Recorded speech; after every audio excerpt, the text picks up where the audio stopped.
This is the piping presbyter, and I'm going to let you see here what it looks like to remove a flake, or really a plug that has been being pressed for 2 weeks now, outdoors. I've kept it out of the rain, but it's been in an environment where it's about 100 to 105 degrees every day.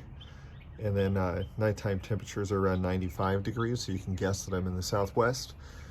And I originally compressed this. You can see the plug is in there wrapped in foil to keep the moisture in. I originally compressed this very firmly for one night, and then I released the pressure and brought it back down to just hold it at that original pressure, or at that original thickness. That way you don't end up with like a brick that you can't cut through or anything.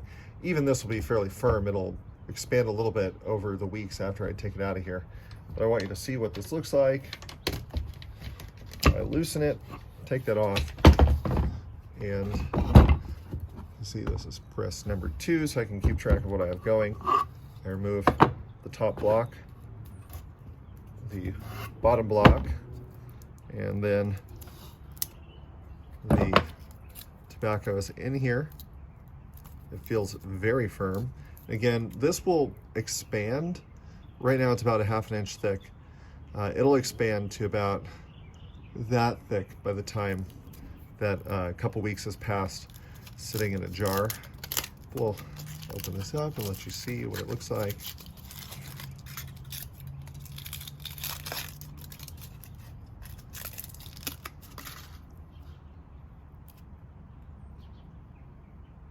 Now, you can see it's uneven on different sides, but once we cut it, it'll look nice. It's probably too dense right now for me to realistically cut through, but I'll still try just to show you. But like I said, once it expands a little bit, then it becomes a lot easier to cut through. I will try to cut through that here. When I cut, I try to hold it down with the block on one side to keep it from springing apart otherwise. And that also helps me measure the amount that I'm going to cut off.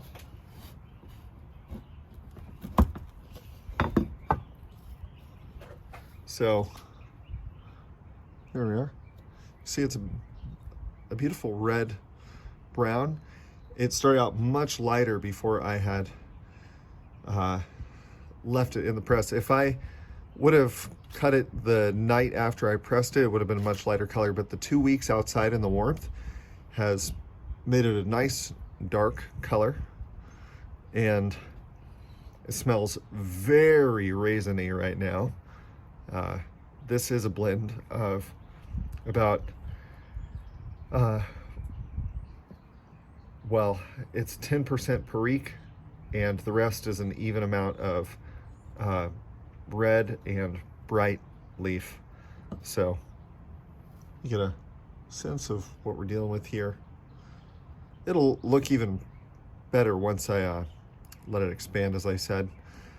And normally when I do the cutting, I actually will press this down using a press that I can use both hands to carefully cut it, because this is very uneven, as you might see. Anyways, just wanted to give you an update and let you see what that looks like. And after I cut my flakes, sometimes I will spray the flakes. I'll lay them out and spray them very lightly with a mixture of, sometimes I'll use, say, a high quality rum. You don't want anything that you wouldn't actually like to drink, but a high quality rum mixed with a little bit of glycerin or maple syrup, or I'll reduce that with brown sugar and clove, and just lightly spray it, not a lot. And that adds to the aroma when you hold it up in the jar. I don't really taste much of that because I use very little of it, but I can smell it when I open the jar, and that's nice. So anyway, thank you.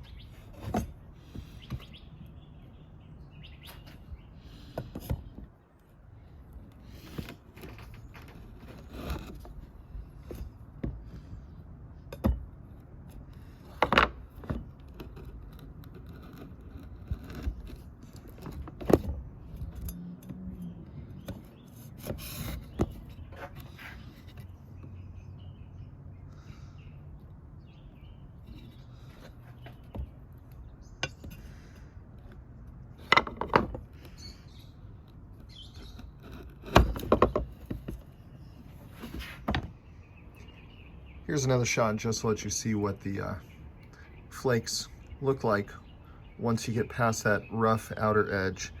They are pretty uniform. Again, this tobacco was very, very light in color before the 2 weeks of being outside in the warmth, keeping it about I don't keep it, the sun keeps it in the Southwest at about 105 average day and night. It never really gets much below 95 during September. But you can see it's now become a pretty uniform, dark. I mean, in person, it's like a mahogany. It's very dark. And I will let this, I'll try some immediately just so I know what I'm dealing with. I always do that, but if this sits in the jar for maybe 6 months without opening it, it becomes very sweet and very smooth. And I don't get anything for telling you this, but the leaves were from whole leaf tobacco. And it's just a mixture of their red and bright and perique. And I've been very, very satisfied. The flavors of this is somewhere between like a capstan and because I put a little bit of perique in there, it tastes different than full Virginia flake, but it's not a worse tobacco than that. So with a little bit of patience, you can make great things at home.